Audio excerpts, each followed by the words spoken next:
My mind is still trying to take it all in.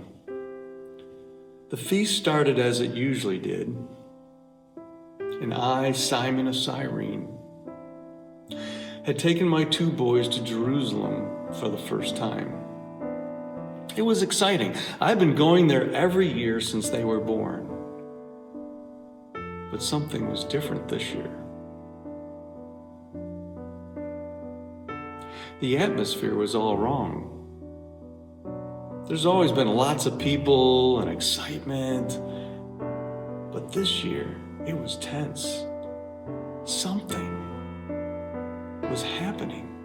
I took my children towards the temple in hopes of making our yearly sacrifice. But the crowds inside the city were in an uproar, and we could not get through the crowds to get to the temple courts. Instead, there were people pouring out of the temple grounds, shouting and angry. People began to line the streets heading out of the city, and soon a huge mob came up, surrounding a man that they had condemned to death. I tried to leave, but the crowds were just pressing in. It was all I could do is to keep my children with me.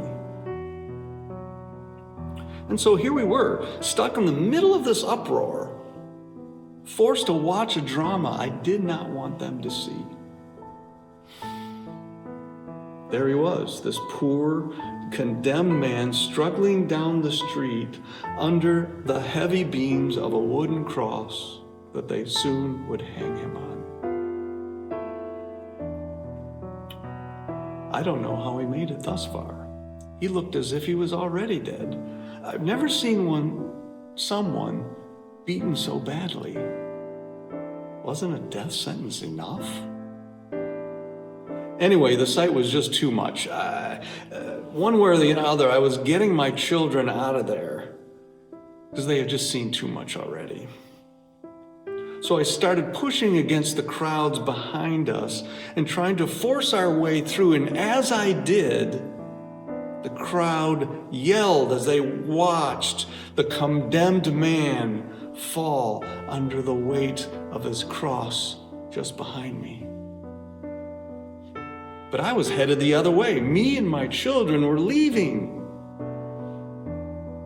But then a strong hand grabbed my shoulder and pulled me back into the street, away from my children. I tried to shove it off, but within minutes I was faced with a sword pointing at my throat and a command to get up. I thought I could explain. I was just trying to leave. But the soldier gave me no opportunity. I was to pick up the cross off of my shoulders while the fallen man laying in the street and carry it for him. I had no choice.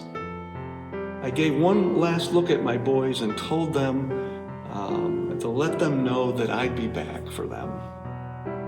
I picked up the heavy beam and set it on my shoulder and began the long journey out of the city.